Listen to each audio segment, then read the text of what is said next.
నల్గొండ జిల్లా తిప్పర్తి మండలం ఇండ్లూరు గ్రామం. మేము ప్రతి సంవత్సరం సమ్మర్లో ఒక 1 మంత్ ఇక్కడికి రావడం జరుగుతుంది. ఈ తాటి ముంజలు అనేది nature order. First of all nature order అంటే ప్రకృతి నుంచి వచ్చేది ఇది ఒక్కటే.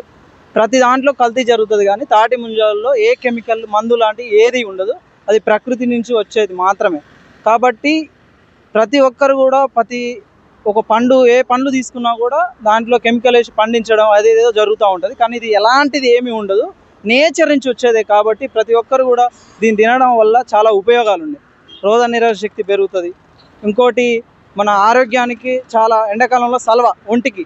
ఇంకొకటి ఏంటిదంటే మనం మన తాతల కాలంలో తండ్రుల కాలంలో దీనివల్ల ఉపయోగాలు ఏంటి అంటే, ఫస్ట్ ఆఫ్ ఆల్ చెప్పాలంటే ఒక తాడి చెట్టుకున్న ఉపయోగాలు ఏ చెట్టుకు లేవు. ఫస్ట్ ఆఫ్ ఆల్ ఎందుకంటే అది చెట్టు పుట్టి పెద్ద కాగానే దాని కమ్మలు ఉన్నాయి కదా, ఆ కమ్మల్ని మన గుడిసె లెక్క వేసుకునేవాళ్ళు పెద్దవాళ్ళు. ఆ కమ్మల నుంచి వచ్చే దాని తర్వాత కళ్ళు వచ్చేది. అది కళ్ళు కాకుండా అట్లనే ఉంచితే ఆ గోలని ముంజలు వస్తాయి. ఆ ముంజలే ఇప్పుడు తీసుకొచ్చాము. ఈ ముంజలు కూడా కాదనుకుంటే మళ్ళీ కళ్ళు అవుతుంది. మళ్ళీ ఆ కళ్ళు కూడా కాదనుకుంటే మళ్ళీ తాటి పండు అవుతుంది. ఆ పండు కూడా కాదు, ఆ పండు కూడా అట్లనే వస్తే అది భూమిలో పడి మళ్ళీ గేగుల రూపంలో వస్తుంది. ఆ గేగు కూడా కాదనుకుంటే మళ్ళీ చెట్టు అవుతుంది. కాబట్టి ఈ తాడి చెట్టుకున్న ఉపయోగం ఏ చెట్టుకు లేదు నాకు తెలిసినంత వరకు.